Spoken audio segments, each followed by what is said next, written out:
Welcome to the first ever episode of the BashBros Baseball Podcast, where we exclusively talk about the happenings of college baseball over the past week, look at where teams are ranked, and look forward to the upcoming games and a few little things added there in between. I'm Asher, I'm Kevin. and without further ado, let's get into those big headlines of the past week. So, without any disagreement, I think the first step is Vandy and Tennessee. That's by far the best matchup, or at least on paper was the best matchup, and the fans thought so too with the astronomical price of the get-ins for the game. Yep, bigger get-in than the Final Four.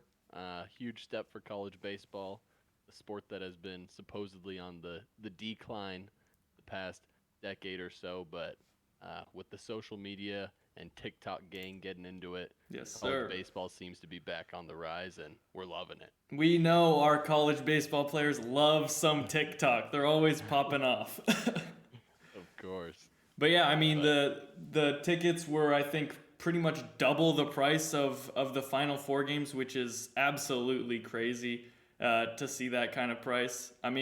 Let's not look at how many tickets were available and the stadium size, but besides that, I think it's impressive nonetheless. yes, absolutely irrelevant. There's only demand, no supply. Econ 101 right there. Yep, definitely. That is 100% Econ 101. That is backed up by a professional economist, and I can tell you for sure that that is 100% true.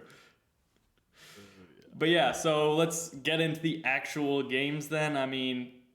Tennessee started off hot and stayed hot the entire weekend. Didn't really seem close for the most part. They seemed like they had a pretty firm grip on every single game, with their pitching being very dominant and their hitting just doing enough to get them runs to win the game. Yeah, the series was just never really in doubt. Tennessee's offense wasn't as high powered as we've seen it in the past.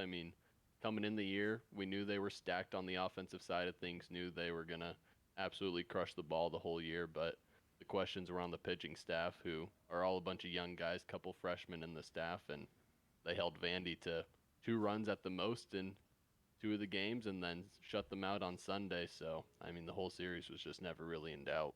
Yeah, the starting pitchers combined for 10 hits over the 3 days in 22 and a third innings, with one complete game thrown in there as well, which is just nuts. You can't ask for much more. And then the rest of the pitchers did their job to get them out of the game. And the seniors, juniors of the starting lineup, they got 4 seniors, I think, 3 juniors. Just an old and experienced lineup, and has been able to hit for a few years, and they continue to do so this year, which is what you see out of a lot of these postseason teams in any college sport. Is just they're old, they know how to get around and do the right things to win.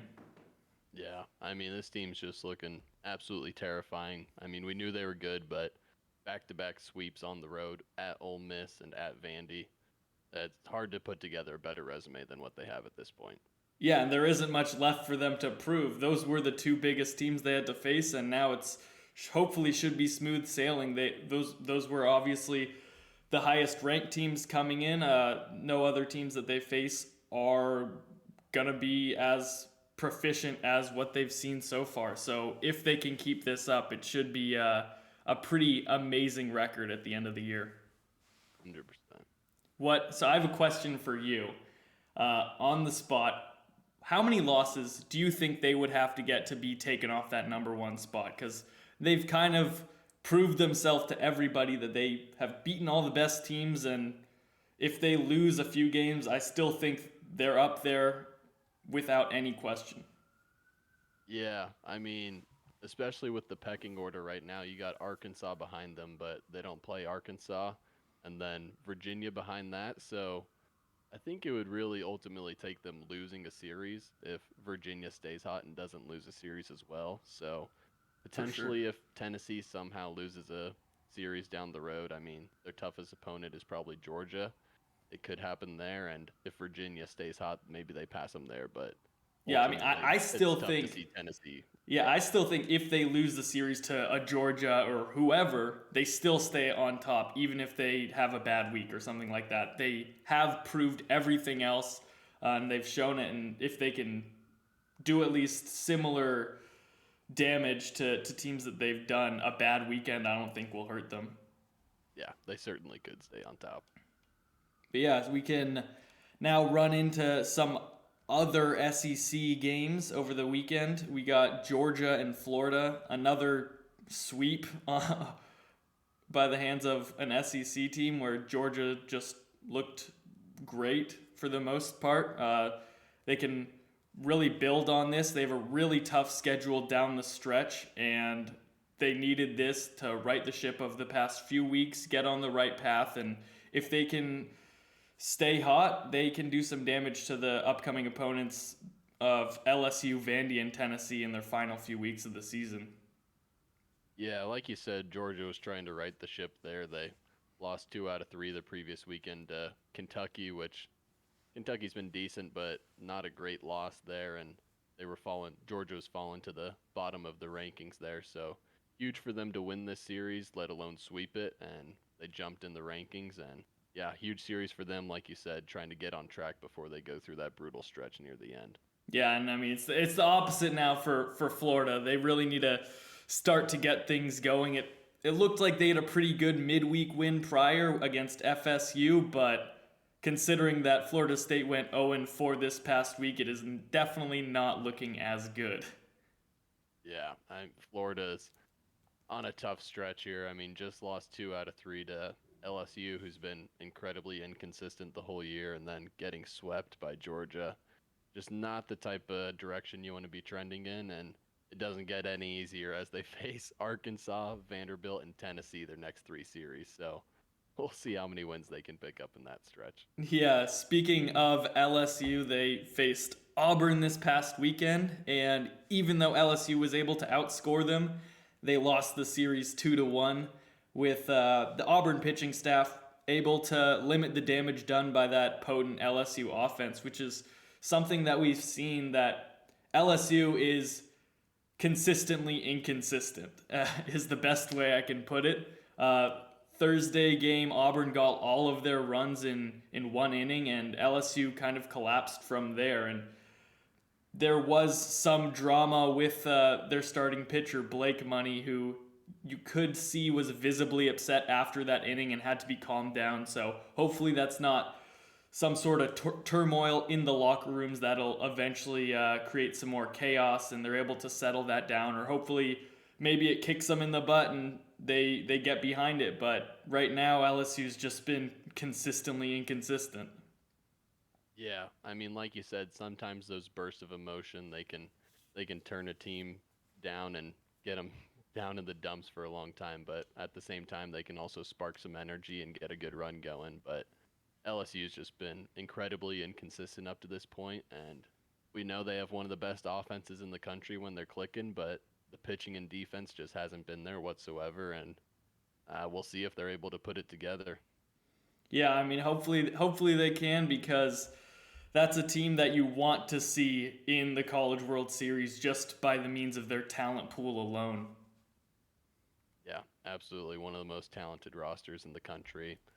Should be performing a lot better than they are right now. So it's a bit disappointing so far this season, but at any moment they could turn it on. Yeah, so how about now let's fly out west to some pretty good Pac 12 series, starting off with Stanford at number 3, Oregon State. That was a battle from the start to the very end, with 2 of the games going extras, and Stanford was able to get back on track, winning the series. Yeah, I mean Stanford did some experimenting this series. Dave Eskers showed some willingness to change after things haven't been going well this season. He moved Quinn Matthews, who's been the Saturday starter, I believe, back into the bullpen. He closed on Friday and then gave, I believe it was 7 innings on Sunday. So they got him in the Kevin Kopps role, Yep. some would say.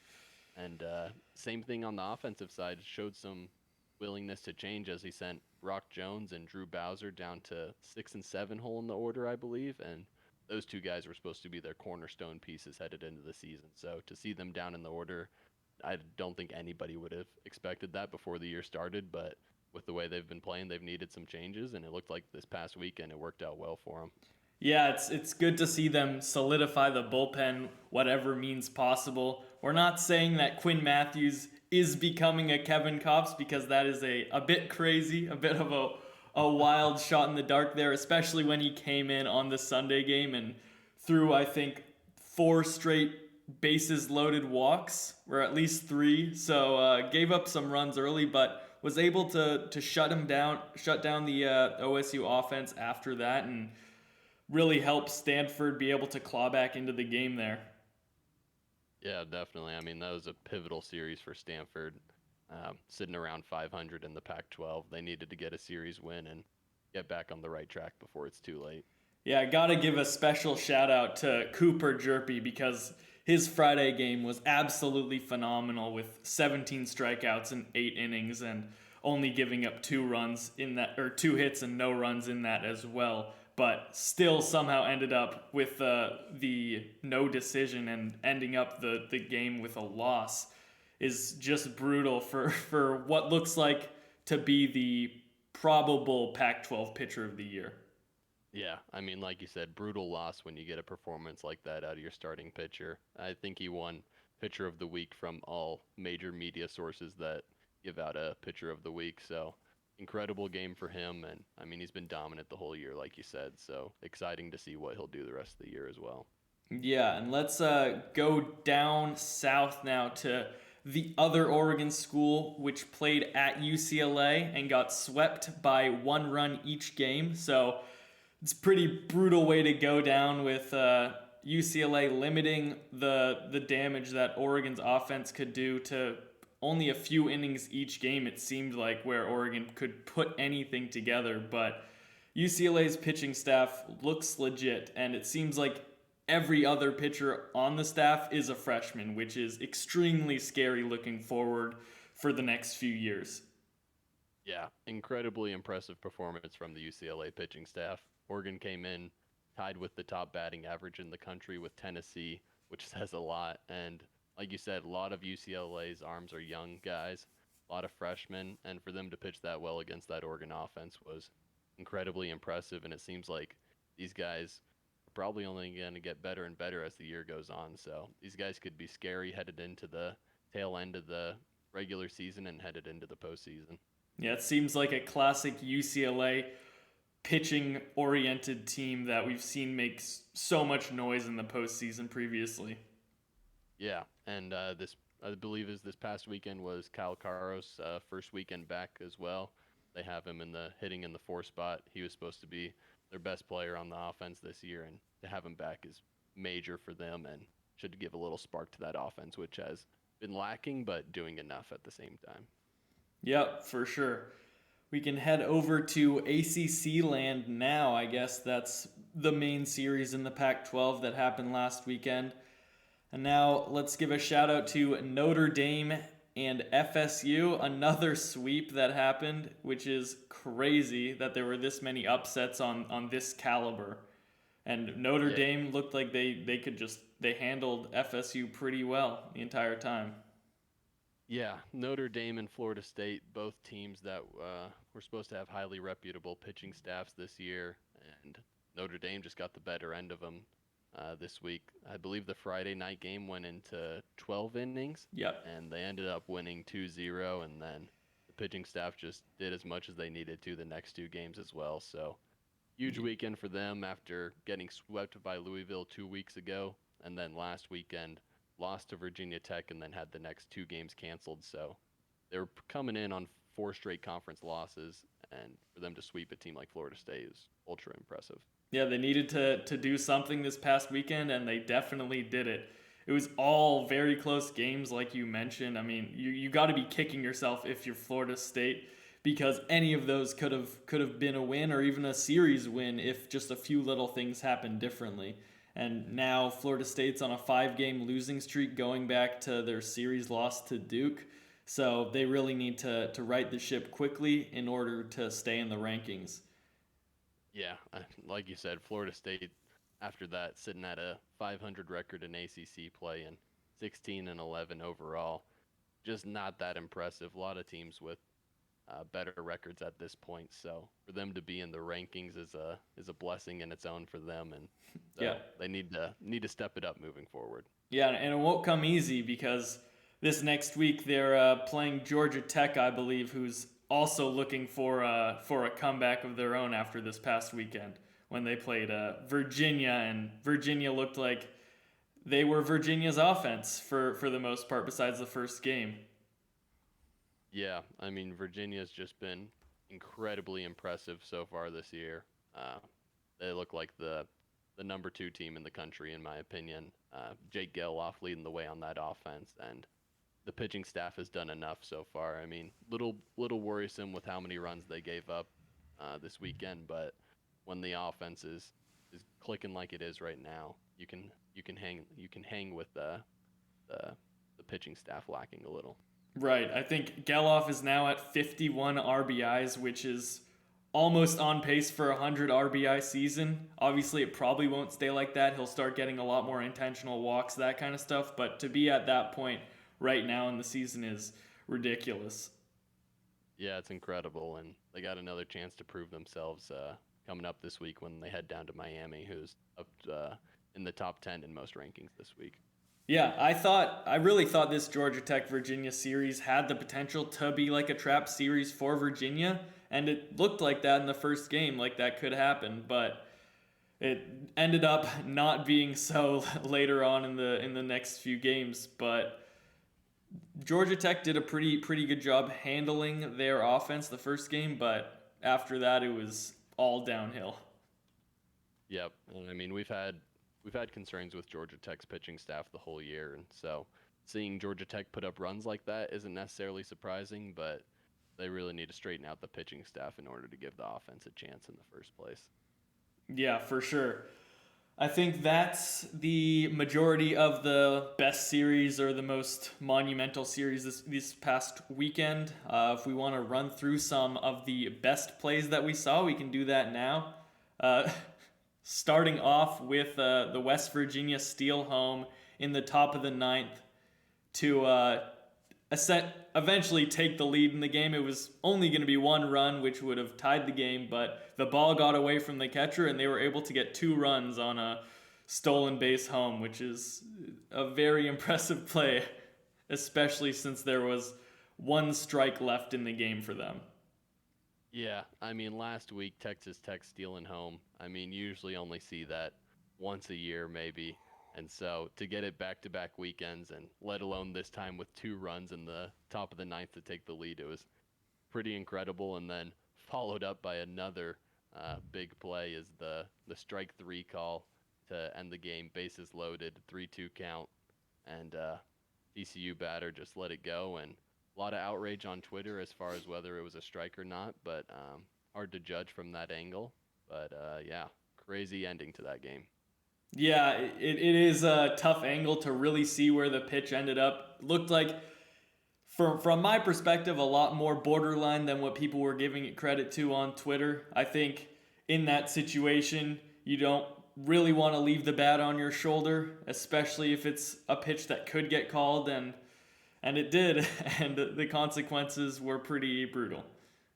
Yeah, and I mean, a lot of times with these borderline pitches on the outside, you see the catcher already setting up outside, so if you see him move to the right, it probably is outside, but this one looked like the catcher was set up pretty middle, so him reaching to the right doesn't automatically make me think it's outside. It's pretty borderline, and it's hard to tell from that broadcast angle. Yeah, for sure. The second play we want to highlight is the home run robbery, jumping over the wall by Jackson Mayo of USF. Yeah. Go ahead. Yeah, he leaps over the wall, and you see him catch it before he falls down over the wall, but he disappears for 15 seconds or so, and you just have absolutely no idea what's going on back there. Is he hurt? Is he scrambling to pick up the ball and act like he caught it? It's hard to say, but incredible play if he did hold on to it, and we'll give him the benefit of the doubt. Yeah, for sure. He also comes up very nonchalant, which I were to make that play, I never would be able to. I'm not going to give myself that kind of credit, but I would be pretty hyped. I don't know. It seems a bit weird that he comes up very casually, but there are fans around him and nobody calls him out for anything, so we got to give him the benefit of the doubt that he did make that amazing play and for some reason wasn't hyped.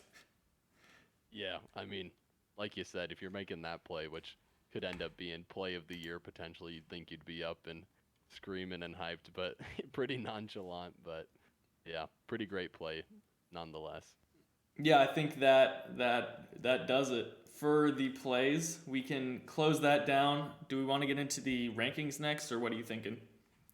Yeah, we can yeah, do a little analysis on the rankings this week. Sure. So we have a list of the top five rankings compiled, given points for each team, and just based off of that, seeing how the rankings adjusted and be able to analyze where we think teams really should be and where they're showing up on the main rankings of D1 baseball, Baseball America, NCBWA, the Collegiate Baseball, and the USA Today Coaches Poll. Yeah, I think one of the first things that stood out to me was Gonzaga with a major jump. They've been hanging at the bottom of the rankings the past couple weeks, and a lot of teams lost this week, so they were given the benefit of the doubt, even though they didn't have an impressive series win. They jumped up to around 15 to 17 in most of the polls, and personally wouldn't have them that high at this point. They do have a very impressive pitching staff, but they don't really have any big series wins besides the one over Oklahoma State. Besides that, there's nothing really notable on that schedule. So, not sure I'd have them up that high, but with everybody losing last week, it's hard to hold them down as well. Right. From my perspective, I think that's really what it is. It's they're rising the ranks because they're not doing anything wrong. They started out with a pretty solid strength of schedule, so at this point, it's just about winning the series that they should be winning, which is essentially all of them in their conference schedule. So as long as they do that, I see them sitting around that 15 spot, not really moving anywhere. Teams will jump them, teams will drop below them, that kind of stuff. But I feel like right now it might be a bit high, but if they stay consistently winning series, I mean, it's a good spot for them. Yeah. I think another one that caught our eye was Florida State hanging in at around the 20 mark in a lot of polls after getting swept. We touched on it earlier. Their record 16 and 11. They're 500 in conference play. It's just not that impressive of a resume at this point, and they're completely underperforming considering the talent on that squad. So not sure I'd have them in the rankings. It looks like everyone's given them the benefit of the doubt for now, seeing what they do next week. But I think personally, I would just have them out at this point because they haven't done much. Yeah, I mean going 0-4 in the week is pretty brutal, and the only reason why I think they're still in the ranks was just because they were so high previously at number 5 and around there in most polls. So if they were anywhere else, like we saw with Florida, they'd be dropping out. Yeah, definitely agree. And I think the only other last adjustment I would have in my rankings, I touched on it earlier. I think Virginia's probably the number 2 team in the country right now. Arkansas just doesn't have any real signature wins on that resume right now, and Virginia has just been absolutely dominant in all of their series up to this point, and they just look scary. So I think for the time being, I would have Virginia at number 2 until they slip up, but not that it's a big deal flip flopping 2 and 3. Yeah, especially after this past weekend where they actually proved themselves to a decent team. Before that, they really hadn't played anybody that impressive, so I can like get why Arkansas is in front of them, but at this point they just proved themselves. Arkansas also really hasn't played that many great teams, and Virginia has the better record overall, so I would probably slot them above them as well. Another team that is just interesting looking at is Vanderbilt, who is 19 in Baseball America and 6 in collegiate baseball. So the spread that they're getting ranked is pretty nuts that we're seeing between those different polls. Yeah, and yeah, Vanderbilt just doesn't have any good series wins at this point, but I don't think anyone's doubting the talent on that team. I think everyone thinks that they are a Omaha caliber team potentially. They just don't have the series wins at this point, so it's really hard to judge where to rank them given. I mean, the middle of the pack is just so deep right now, and it's hard to place them accordingly. Yeah, everything's really just mixing up depending on how teams did the previous week. There isn't much stability at all from that 5 spot all the way down to 25. There's no consistency. Yeah. Could But we hop into our 8 for Omaha? yeah, that sounds great. Can't wait to hear your opinion on this topic. Yeah, I think we're So, gonna have yeah, go a ahead. couple of the same at the top. Yeah, I was just gonna say I think we'll have a couple of the same at the top, but besides that, I mean, besides the top couple teams in the rankings, it's pretty mixy as far as where people are gonna who people are gonna have making it to Omaha. Definitely. I think we probably have the same top four of what Tennessee, Virginia, Texas Tech, and Arkansas all in Yep. there. But besides that, you can really just throw a dart at a dartboard and see where it lands and say, yeah, this team I think is going to make Omaha this week, but next week they could be completely out of it and not even ranked. Who knows? Yeah, definitely hard to say at this point.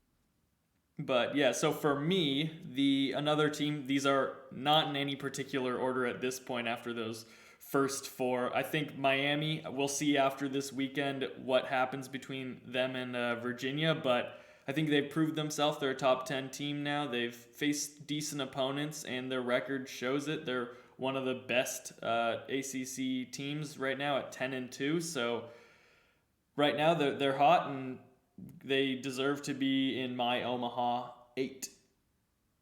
Yeah, definitely a team that I considered for mine as well. They were on the fringe of making it in for me, but I actually went for a different ACC team. I went for Notre Dame in one of my last 4 spots there. Just coming off that sweep, the pitching staff is looking better, and if they can put it together and host in South Bend, then I think it's looking good for that staff. For sure. I think having two ACC teams is definitely what it seems like it might be at this point, just depending on which companion will be in there besides Virginia. But besides that, I also have going out to the west, Arizona. It was between them and Oregon State for me. I just thought Arizona had been a little bit more consistent. Especially after this past week, where Oregon State coming in had one of the best offenses, but they came up short and weren't hitting the ball very well. And I feel like that's something that makes me a bit nervous. Their pitching staff is always going to be good, but their hitting was great, and now they just fell off a cliff. So Arizona shows that a little bit more consistency that I saw, even though they lost to UCLA a few weekends ago. But I like Arizona in Omaha. Yeah, I mean, like you said, Oregon State definitely worrisome, but I did peg them in my top 8 there. With just the dominant of Hajerpi, he seems like a lock for Friday wins if they can put any offense together. And if that staff gets Frisch and Pfennig's back, I mean, the pitching staff is dominant. And like you said, the offense is worrisome, but we know they do have the talent and they can just supply some runs for that pitching staff. It seems like they could certainly make it. Yeah, for sure. I mentioned UCLA earlier. That's another Pac-12 team that I decided to slot in. I feel like they're just going to get better and better as the season goes on with all those freshman arms. And they're going to be a tough team to beat come postseason if they're able to continue the way that they're going. Yeah, I also had them in my 8 for Omaha. Like you said, the young pitching staff, if they're able to keep things up and rise in the rankings, if they can host for the postseason, that pitching staff in Jackie Robinson Stadium is going to hold those offenses down, and I think it's a great outlook for them at this point. Yeah, for sure. So now all I have left is my shot in the dark team that if they can stay hot and stay in the winner's side, I think they can make a pretty deep run. And that is Gonzaga, which we mentioned earlier as a team that's in the middle of the pack for rankings at the moment, but they have a dynamite weekend rotation who can do damage, and if they can stay on top for regionals, then they can definitely win and come through for supers, and that'll be a lot easier for a weekend rotation. Yeah, Hughes and Vreeling have been unreal up until this point, and like you said, the trouble for them is just getting through the regional. They can stay through the winners. They definitely have a good shot getting through there, and I would absolutely love them in a super with that pitching staff. But the real challenge is going to be getting through the regional for them. Yep. And then my last team, I also went with a non-power five. I went with Southern Miss here, who also has a very good pitching staff up to this point. Their three starters have a 2.32, and a 2.61 ERA, and combined they've allowed 3 home runs in 120 innings. Pretty crazy stuff from those starters. And I mean, this past weekend against Louisiana Tech, I believe, is who they played. They had 16,000 fans over the weekend. I mean, if they can stay in the top 16, potentially get a host, I mean, that pitching staff and that fan base, I think they could have a good outlook for the postseason. Definitely. As we speak, they're playing Ole Miss, and they're up 6-3 in the bottom of the seventh. So if they can get this midweek win, that'll definitely help them out for future and potentially hosting a regional. Absolutely. All right. So next we can kind of go look forward into the next weekend series. Anything that catches your eye off the bat? Yeah, I think number one series I'm most excited for, we touched on it earlier, is Virginia heading to Miami. Miami's won 8 straight right now, I believe, and we just know both Miami and Virginia are extremely hot right now, and this is the real prove-it test for Miami. Virginia also hasn't had too many tests, but I feel like this is the telltale for Miami as to whether they up and stay in the top 10, possibly the top 5, or if they're going to fall back into that middle range. And Virginia, like we said, also hasn't had too many big tests, so if they can win in dominant fashion, it really asserts their position at the top of the pecking order. Definitely. With Virginia 9-3 in conference and Miami 10-2, this definitely could have major ramifications down the line if things go the way we expect them to do with the conference. So this series could be very, very important for who wins the conference title. Absolutely. Yeah, excited to see, and it being at Miami is definitely a big advantage for Miami, and we'll see how it goes. Yeah, I think we can stay in the ACC now with number 20 Florida State at Virginia Tech, with both teams struggling coming into this series. They really need to right the ship and turn things around, so both teams are going to be hungry for this series win.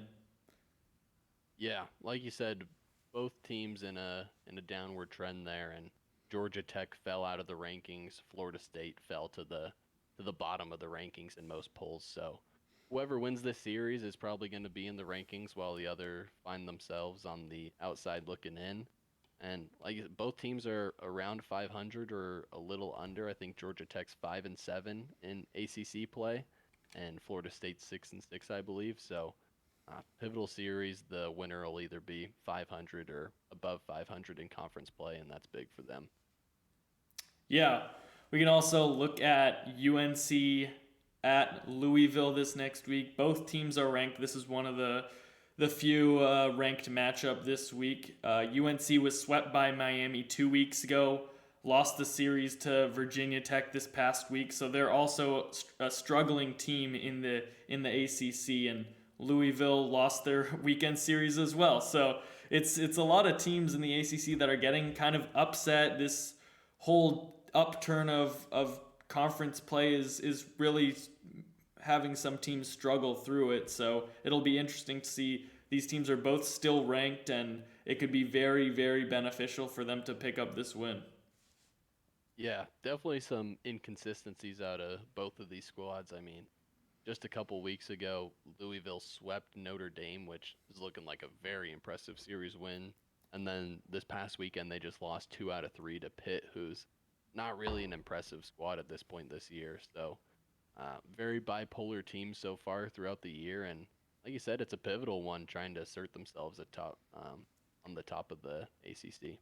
It just feels like there's a lot of sweeps this past year of ranked teams, and that's something that isn't that common to see. Like when you get a sweep, that is something you really treasure for the long run, because it can do wonders for your conference record. So having seen this many in different conferences all over the place is very surprising, and could mean that there are a lot of tight races down the stretch for conference play.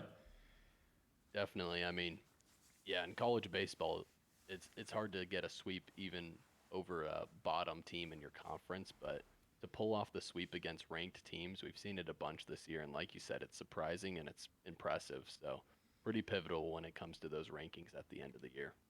Yeah. I also want to highlight a Texas series, TCU at number 7 Texas. TCU is ranked about at the bottom of a lot of rankings, so for them to be able to stay in, they'd have to go into Texas and look pretty impressive, probably take the series. Texas has struggled a bit as of recent. They won the series against Oklahoma, but it wasn't impressive. They had to make a comeback in the last game to win. And TCU lost a close series to West Virginia at home. They easily could have won it. Obviously, there were a few key plays that happened that really sprung things, but they also lost both their midweeks to Abilene Christian and UTSA. So a pretty brutal week from them, and they really need to turn things around like a lot of these other teams we've been talking about. Yeah, like you said, brutal losing those 2 midweeks to teams you should beat most of the time. And I mean, up to this point, TCU really doesn't have a series win to hang its hat on that's too impressive. So this is a big prove it weekend for them. And like you said, Texas has looked vulnerable as of late. So definitely a winnable series for the Horned Frogs. And we'll see how they're able to do. It's on the road, so going to be a tough setting, but definitely a big weekend for them. For sure. The last game that I want to highlight is number 19 LSU at Mississippi State. Again, these two teams have been pretty inconsistent coming into this year. This is a game or a series that everybody probably highlighted in their calendar as a top 10 matchup, and potentially something that we could see in the future in the postseason. But now it's looking a bit rough for both of them. I mean, yeah, LSU at 19, Mississippi State not ranked is something that you would not expect to see at the start of the year. Yeah, preseason, I think everyone would have pegged this as a top 10 matchup, potentially even a top 5 matchup. I mean, both these teams are just uber talented, and yeah, LSU's been extremely inconsistent, and then Mississippi State was faced a little misfortune with Landon Sims going out for the season, but regardless, the team really hasn't performed up to their standard to this point. So pivotal series for both of them, and yeah, like you said, LSU's at the bottom of the rankings. Mississippi State finds themselves out. Both are trying to claw their way back up the SEC standings and trying to solidify themselves as postseason teams. Yeah, definitely. Anything else you wanna highlight coming up? I think that is all on my end. Sweet. So with that, I think we can wrap things up. Be sure to check us out on all social media platforms at BashBros Ball, except on YouTube where it's BashBros Baseball Podcast. A little bit of a tongue twister, but don't worry about it. Besides that, it's been real, and hope to see you guys next time. Absolutely. We will see you later, college baseball fans.